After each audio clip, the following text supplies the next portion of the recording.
남성과 여성의 기준이 이제 거의 같아지고 있다라고 얘기했는데 1순위 외모, 2순위가 경제력으로 등장을 합니다. 그래서 이제는 정말 이 경제력 없이 살 수 없는 세상이 되다 보니까 남성, 여성 둘 다 경제력을 굉장히 꼼꼼하게 본다라는 게 조금 어려워진 부분이 있습니다. 예전에는 제가 알기로는 남성들이 아유 내가 벌어 먹여 살리지 이렇게 얘기를 했었다면 요즘은 여성이 안정적인 직업을 갖고 있는지 네, 똑같이 이렇게 기여를 할 수 있는지 이걸 굉장히 열심히 따져보신다라고 얘기를 하시죠. 그래서 저는 좀 흥미로웠던 표현이 이렇게 표현하시더라고요. 남자들 여우예요. 이렇게. 남자들이 여우예요? 여자들이 여우예요? 그렇게 얘기하지 않았어요? 이제 그게 아니라 오히려 여성분들 중에 굉장히 고소득자분들은 제가 먹여 살릴 수 있어요. 저 집도 있어요. 네, 이렇게 얘기를 하시는데 남자들 여우예요 라고 하시는 거죠. 그러면 여성 연상, 남자 연하 커플이라든지 네, 있습니다. 많이 있습니다. 그런 커플들도 많이 늘어나는데 나이가 많아질수록 무조건 재산이 많아지는 건 아니지만 아무래도 사회적 자원이 많아지는 건 당연하겠죠? 네, 그렇습니다. 그러니까 대신 이제 어릴수록 뭐랄까 젊음이랄까 아까 얘기한 좋은 유전자 네. 그러면 이제 부양 능력과 좋은 유전자 두 가지가 겹칠 때 어느 경우는 부양을 보는데 그걸 남자들이 보는 경우도 늘었다. 네, 이렇게 해석할 수 있는. 네, 완전히 역전되는 경우도 아주 많이 있다는 것이죠. 오히려 여성들이 내 경제 활동을 서포트해줄 수 있는 남성을 원하거나 이럴 수 있는 거죠. 심지어 그 재혼 초혼 커플도 느는 것 같아요. 이게 뭐 남자 재혼이든 여자 재혼이든 그런 현상이 관찰 실제로 됩니까? 이 매니저님들이 하시는 말에 의하면 아무래도 좀 사실 이혼하시는 분들도 조금 더 사회적으로 많아졌고 받아들여지기도 하고 하다 보니까 자연스럽게 재혼 초혼 커플도 네, 좀 많이 생기는 것 같다. 그래서 예전에는 이런 결혼정보회사에서도 완전히 다른 집단으로 이렇게 재혼 전문, 네네. 초혼 전문 네. 이렇게 보통 있었는데 네네 했었다면 요즘은 또 이렇게 같이 관리를 하게 되고 그러네. 그런 표현이 없어지는 것 같아요. 네. 그러니까 그 안에서 뭐 재혼이든 초혼이든 서로 맞는다고 생각하면 같이 매칭하면 되니까 뭐 꼭 재혼 전문일 필요가 없는 거죠. 좋게 해석하면 어떤 재혼에 대한 사회적 편견 이런 게 사라지고 있다. 선택성이 중요해지면서 과거에 가지고 있던 그런 전통적인 기준들이 많이 무너지고 있다. 그만큼 열리게 되는 이유도 그만큼 다른 기준들이 더 세분화되고 더 까다로워졌기 때문이기도 합니다. 예를 들면 요즘에는 취미가 정말 중요하신 분들도 있어요. 정말 아웃고잉해서 막 아웃도어 이런 거 정말 좋아하고 그래서 뭐 서핑을 다니고 싶다. 매 이 휴가마다 외국을 좀 가고 싶다. 이런 분들은 배우자도 그런 분과 만나면 정말 좋겠죠. 그래서 그런 것들을 좀 까다롭게 생각을 하신다거나 뭐 아니면 이런 취미가 맞는 거에 따라서 붙는 게 아이를 낳을 건지 안 낳을 건지 이런 가치관의 측면도 사실 영향이 있습니다. 그건 놀랍다. 왜냐하면 우리가 결혼했으면 아까 결혼은 필수라고 그랬죠. 애기 낳는 것도 필수였거든요. 네. 근데 매칭을 할 때부터 나는 애기 안 낳아 딩크적으로 살 사람을 구해요. 이런단 말이죠. 네, 그렇습니다. 매우 중요하게 사실 그건 정말 결혼할 때 중요한 가치관이다 보니까 그 짝을 찾는 시점부터 그걸 고려를 한다는 것이죠. 그러네요. 나는 바다에 놀러 가고 스킨스쿠버하고 이런 거 되게 좋아하는데 네, 또 배우자는 방콕 가면서 책 읽는 거 좋아하면 갈등이 있겠죠. 물론 뭐 괜찮으신 분들도 있겠지만 나는 그걸 꼭 하고 싶어요 라는 사람은 그런 사람을 찾는다는 것이죠. 지금 말씀 중에 자녀를 안 낳을 분을 중에서 나는 선택하고 싶다. 나는 뭐 애기를 갖고 싶지가 않다. 그걸 이제 총각 때부터 그렇게 생각한다는 거잖아요. 네네네. 이거는 또 아까 말한 그 결혼 정년기가 없어지는 거에 대한 굉장히 중요한 함의가 있는 것 같습니다. 왜냐하면 특히 이제 여성 경우는 출산이 가능한 연령이 있기 때문에 너무 결혼이 늦어지면 안 된다. 이게 이제 주위의 또 걱정이었잖아요. 네네. 그런데 뭐 아기를 안 낳게 거를 오히려 전제로 만나는 부부가 늘어난다는 것은 그치 내가 뭐 꼭 낳은 전에 결혼해야 된다. 뭐 이제 이런 강박관념이 옅어졌다. 이렇게 해석할 수 있겠네요. 네네. 예전에 비해서는 상대적으로 그렇습니다. 네. 이제 뭐 꼭 결혼 정년기 안에 결혼해야 된다. 이런 스트레스는 많이 줄어들겠네요. 네, 예전에 비해서는 확실히 좀 그런 게 있는데요.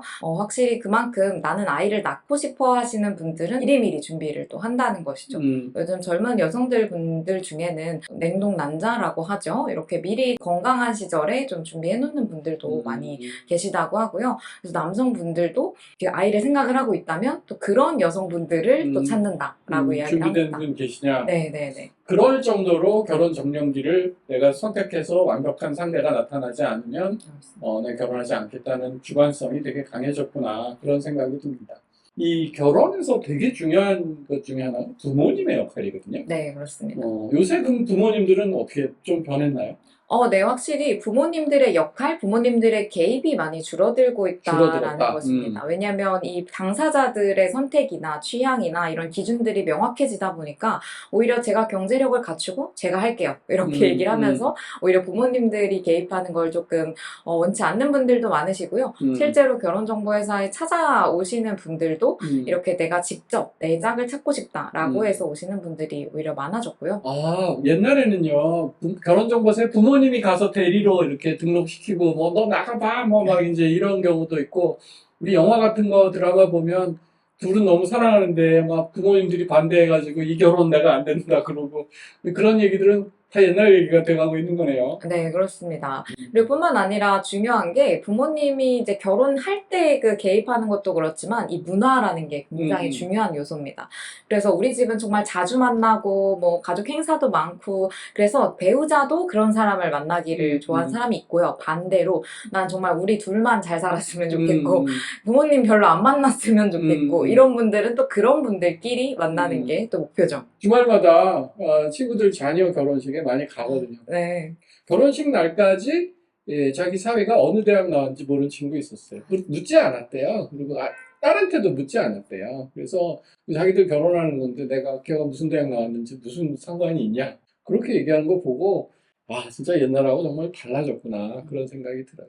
그리고 결혼식 자체도 옛날에는 두 가문의 어떤 조금 새 다툼 같은 게 있어가지고 예단 보내고 함 지고 막 이런 거 있었는데 그러면 그런 것도 자연히 없어졌겠네요. 네, 아무래도 요즘은 부부가 주인공이 되는 결혼식이 정말 많아졌고요. 그래서 실제로 SNS에서 많이 돌아다니는 그런 결혼식 영상 이런 걸 봐도 막 부부가 같이 노래 부르고 뮤지컬하고 부부가 주인공이 되는 이런 식에 대한 로망들을 사람들이 되게 갖게 되는 것 같고요. 실제로 주례 없이 결혼 뭐 선언문 이런 거 하거나 결혼식들이 많아졌고요. 뿐만 아니라 이 남성분들이 감성적이 되었다라고 느끼는 게 남성분들이 약간 훌쩍이고 결혼식에서 눈물을 막 여성이 이제 괜찮아 이렇게 토닥토닥 해주고 이런 것도 많이 볼 수 있습니다. 그렇군요. 예단, 함, 혼수 이런 게 좀 줄어든 대신 또 지출이 커진 부분도 있겠죠. 네, 확실히 이런 실속을 더 중시하는 이 소비자들이 또 결혼을 하게 되는 거라서요. 이제는 그 신혼여행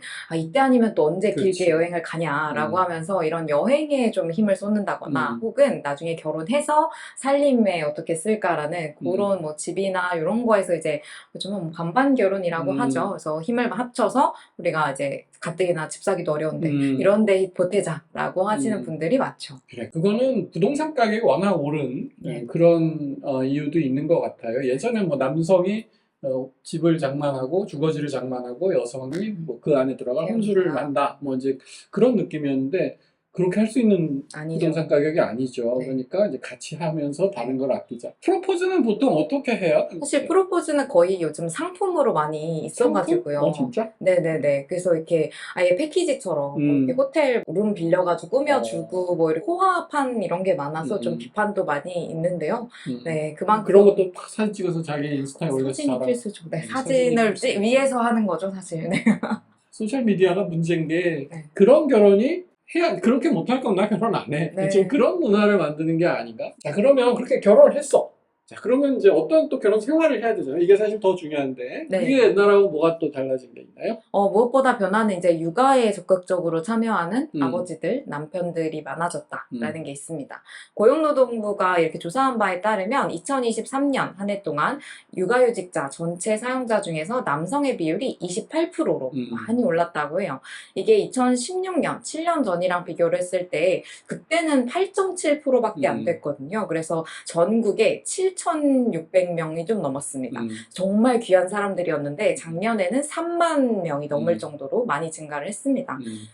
실제로 제가 주변에 이제 내가 우리 회사에서 처음 남자 육아휴직자라고 하시는 분을 좀 인터뷰를 했는데요. 주변에서 제정신이냐, 너가 지금 진급 대상자인데 지금 육아휴직을 할 때냐라고 이야기를 했는데 지금 우리 아이가 크는 이 순간은 돌아오지 않는 시간이다. 그래서 언제 우리 부부와 아이 셋이 같이 시간을 보내보겠느냐라고 하면서 육아휴직을 선택을 했다는 거죠.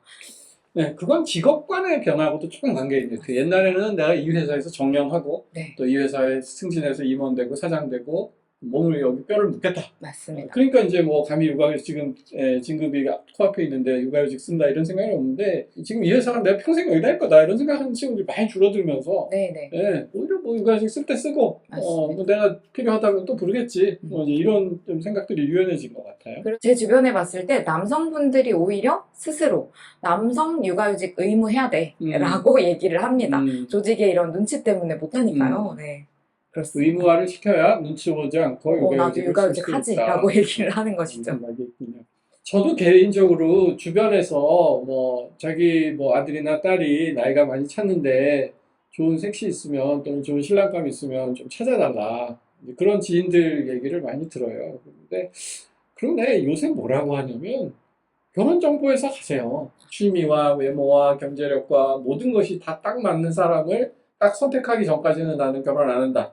이런 생각이라면 그 선택의 풀이 넓어져야 되지 않는가. 그러려면 저는 결혼정보회사 되게 좋은 대안이라는 생각은 들어요. 네, 시대적인 뭐 그런 자연스러운 변화인 것 같긴 합니다. 네. 처럼 뭐 다른 소비 영역도 많이 바뀌지만 남녀관계 또 결혼해요. 이게 사실 굉장히 내밀한 영역이라서 별로 변화가 없을 거라고 생각했는데 저 말 그대로 격세지감 느끼게 됩니다. 예, 오늘 이렇게 변화하는 결혼관 또 이성관에 대해서 아주 재밌는 시간이었어요. 오늘 네. 출연 고맙습니다. 네, 감사합니다. 감사합니다.